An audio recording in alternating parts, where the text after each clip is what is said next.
Now that you're familiar with the basic functionality of XDOC, let's walk through how you will use it as an underwriter. We will be reinforcing some of the topics that were discussed in the e-learning. If you haven't had a chance to review the e-learning yet, we advise that you first complete the course, as it will make this presentation much easier to follow.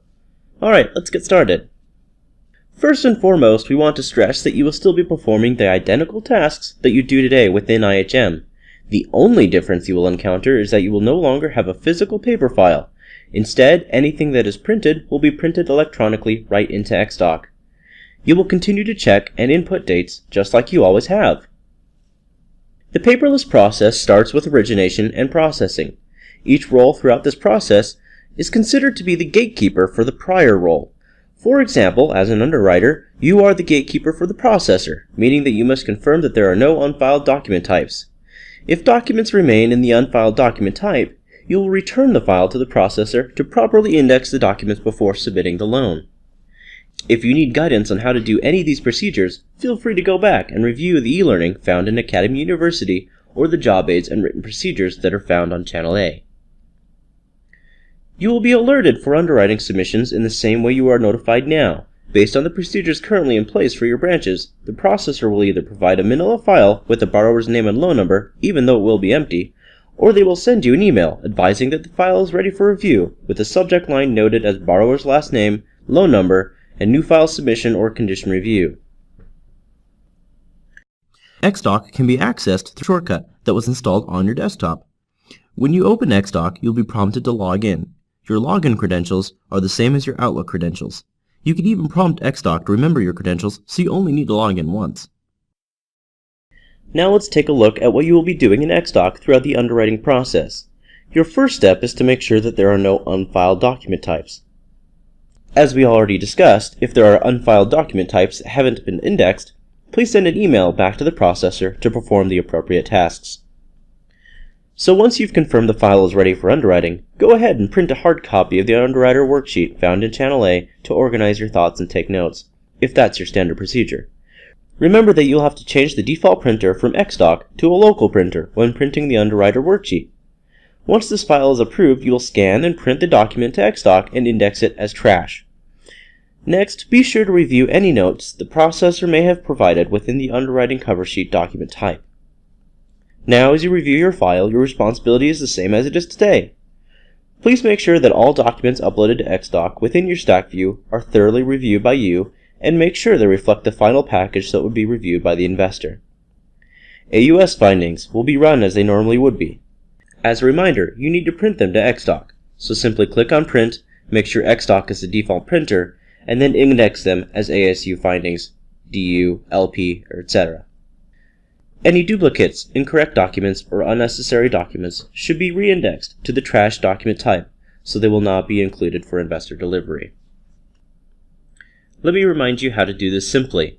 You can use the Document Properties section to quickly reindex a document. Simply click on the document you wish to reindex, and then change the document type to trash, and click Update.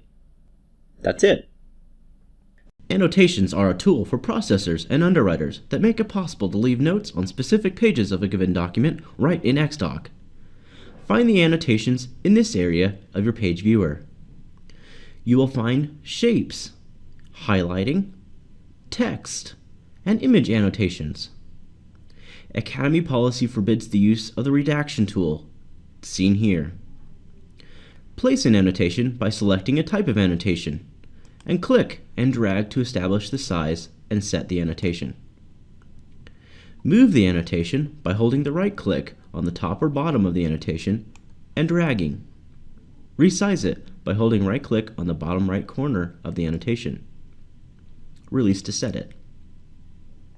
If you ever place a text annotation, place it in the top right corner of the document and change the font color to red. How do you do that? View the settings of the annotation by clicking on this icon here. Find the font color property and change it to red, then press Save. You can use the same settings dialog for images to choose which image you want to use. Also in the settings dialog, you will notice something called Scope. Scope defines who can see an annotation and whether or not it goes to the investor. Personal allows only you to see the annotation, and it does not go to the investor. Public allows everyone to see the annotation and does not go to the investor. Permanent allows everyone to see the annotation, and it does go to the investor. Processors are permitted to only use public annotations. If an annotation ever gets in the way of viewing part of a document, hover your mouse over the top or bottom of an annotation and hold right-click. Or you can hide all annotations by clicking the button found here. Underwriters also have the ability to delete annotations using the X icon found here, or deleting all annotations on a page by using the icon found here. Permanent annotations must be deleted individually. Take a moment to demonstrate the appraisal and final inspection process. Today you receive the printed copy of the appraisal or final inspection from the processor in the final submission. Once the appraisal is approved, you go into the Academy Appraisal site and click on the I to notate the appraisal, that is, the final appraisal that will be sent to the investor. With this new process, you will simply go into the Academy Appraisal site and follow the steps below. Step 1. Go to My Details at the top drop-down and click on the second Appraisal Orders. Step 2. In the Loan Number section, type in the borrower's loan number and click on Submit. Step 3. In the screen that opens, click on the Open button for the appraisal needing to be reviewed. Note that there is a Date Ordered column and appraisal type to assist in verifying which appraisal to select. Once the appraisal is opened, the appraisal order screen that was completed by the processor will open. Click on the Document List button to open the list of documents that have been uploaded to that order. Click on the Appraisal Download PDF link and then click on Open when the message is received at the bottom of the screen. Complete the appraisal review checklist while viewing the PDF copy. Once the appraisal has been reviewed and approved, find the final approved appraisal and click on the I to change the color to red. Then click on the Download PDF link to open the folder and click on Open. Once the appraisal is open, click on the printer icon on the document. Once the print screen is open, change the printer to XDOC color and click on Print. Index the document appropriately. When you are ready to finalize the document package, there are a few things to keep in mind. Be sure to re-index any old versions or unnecessary documents to trash. Any unacceptable documents will be re-indexed to trash, and a condition will be created for the processor to obtain a correct version. All remaining documents will be considered to be final. Please note that there may be several iterations of the same document in the final package, for example, disclosures.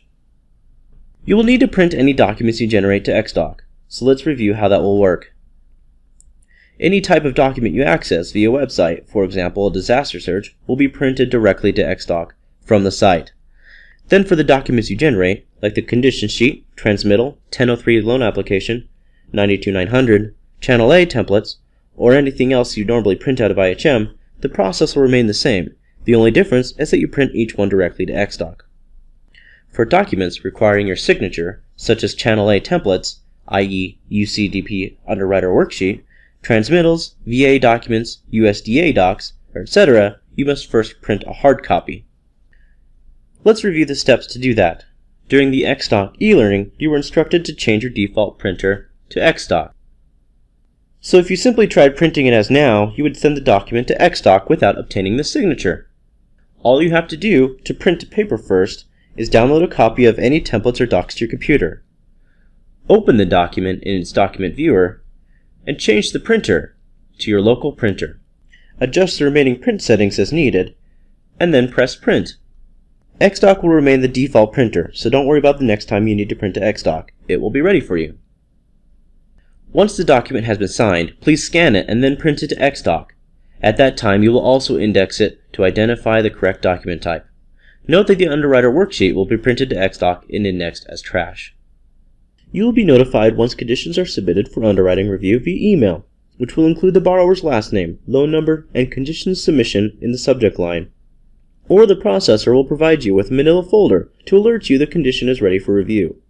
The processor will index them as Underwriter Conditions document type and notify the underwriter that the condition is submitted via email with the subject line noting borrower's last name, loan number, and condition submission. Either you or a gatekeeper, if applicable, will input the general information date of condition received at receipt of conditions and conditions reviewed once the conditions have been reviewed. When delivered to you, all conditions will be indexed as underwriting conditions, and each condition will have the condition number printed in the upper right-hand portion of the document. You will review each condition and re-index it to either trash if unacceptable or to the correct document type.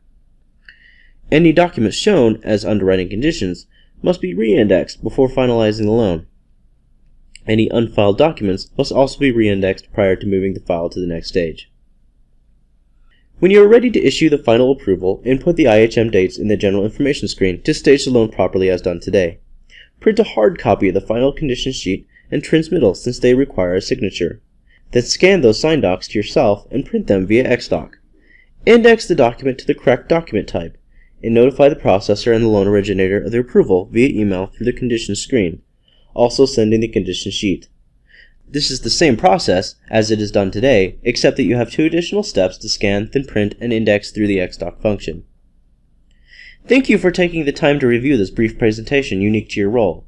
If you need a refresher, please review the e-learning, the job aids associated with XDOC, and the written procedures that are found on Academy University and Channel A. You also have subject matter experts and/or super users to help guide you through this process. Please refer to the contact information previously provided.